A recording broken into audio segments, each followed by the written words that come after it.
সব ভিডিওতে দেখি সবাই ওই সাদেক না কি কয় সেইনে যাই ওই যে বাঁশের ভিতর বিরিয়ানি খাই, বাঁশের ভিতর গোস্ত খাই। তো ভাবলাম আজকে আমিও খাবো। হ্যালো এভরিওয়ান, আসসালামু আলাইকুম। কেমন আছেন আপনারা সবাই? আশা করি সবাই ভালো আছেন। আমিও আল্লাহর রহমতে অনেক ভালো আছি। তো আজকে চলে আসলাম গ্রামীণভাবে কীভাবে বাঁশের ভিতরে গরুর মাংস রান্না করা যায় সেটাই আজকে আপনাদের সাথে শেয়ার করবো। আশা করি আমার এই রেসিপিটা আপনাদের খুব ভালো লাগবে। ভালো লাগলে অবশ্যই একটা লাইক, কমেন্ট এবং শেয়ার করবেন। তো এই তো মাংসগুলোকে আমি সুন্দর করে কেটে ধুয়ে নিয়েছি।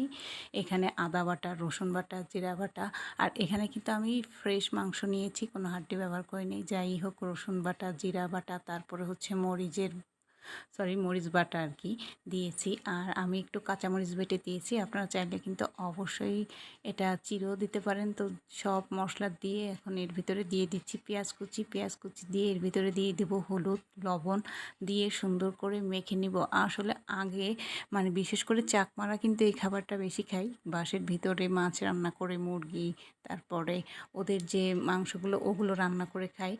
আর এখন শুধু চাকমারা না, দেখছি মুসলমান যারা আছে, অন্য অন্য জাতি আছে, তারাও রান্না করে খাই। এখানে আমি পরিমাণ মতো তেল দিয়ে দিলাম, দিয়ে এখন সুন্দর করে মাংসটাকে মেখে নিব। আর এর ভিতর কিন্তু আমি কোনো পানি ব্যবহার করব না। এর গা থেকে যে পানিটা বের হবে সেটা দিয়ে কিন্তু মাংসটা খুব সুন্দর করে সিদ্ধ হয়ে যাবে। আর এই বাঁশের ভিতরে মাংসটা যে এত সফট হয় আমি কখনো কল্পনাই করতে পারি নাই। যারা এখনও এটা খাননি অবশ্যই কিন্তু এভাবে বাসায় তৈরি করে খেতে পারেন। এটা কিন্তু গ্যাসের চুলায়ও চাইলে ইচ্ছা করলে বানানো যায়। আর আমি তো আজকে মাটির চুলাই তৈরি করব। তো দেখুন মাশাআল্লাহ কত সুন্দর লাগতেছে, দেখতেই কিন্তু অনেক সুন্দর লাগতেছে, আর খেতে তো আরও বেশ মজা হবে। এই তো বাঁশ দুটিরে সুন্দর করে আমি তৈরি করে নিয়ে এসেছি। এখন আমি এগুলো যে চুলায় পোড়া দেবো। আমি এগুলো চুলায় রান্না করতেছি। আপনারা চাইলে কিন্তু এটা অবশ্যই গ্যাসেও রান্না করে খেতে পারেন। এই যে এখন আমি চুলার ভিতরে দিয়ে সুন্দর করে জাল করে নিব। প্রথমে আমি জালটা জোরে জোরে বাড়িয়ে দেবো, এরপরে আস্তে আস্তে করে জাল দিয়ে এটাকে সুন্দর করে আমি রান্না করে নিব।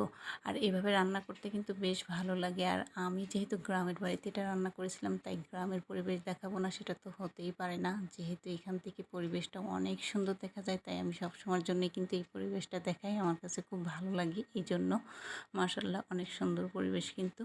আর বাঁশের রান্নার কথা কি আর বলবো, যারা কখনোই খাননি আমি কিন্তু বারবার বলতেছি, একবার হলো এইভাবে তৈরি করে খেয়ে দেখবেন, খেতে কিন্তু ভীষণ ভীষণ মজা। এই তো আমার বাঁশের ভিতরে মাংসটা কিন্তু সুন্দর করে রান্না করা হয়ে গেছে। এখন আমি এটা চুলা থেকে উঠিয়ে পরিবেশন করে নিব।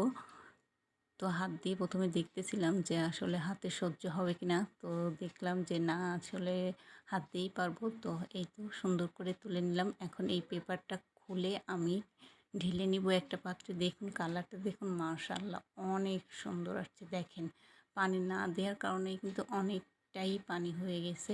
তো আর একটু রাখলে হয়তো ভালো হতো। তো যাই হোক, আমাদের খাওয়ার সময় হয়ে গিয়েছিল, আর কারো ধৈর্য ধরতেছিল না, বাঁশের ভিতরে মাংস রান্না খাবে। সবাই এই প্রথম খাচ্ছিল, তো অনেকই মজা হয়েছিল আর অনেক সফট হয়েছিল। এই তো আমার ভাতিজা কিন্তু খাচ্ছে, আর এটা এত গরম ছিল যে ও হাত দিয়ে ধরতেই পারতেছিল না। বুঝতেই পারতেছেন যে এখান থেকে নামিয়েই খাওয়া, সেটা তো গরম হবে। আর দেখুন মাশাআল্লাহ মাংসটা কত সুন্দর করে কিন্তু সেদ্ধ হয়ে গেছে।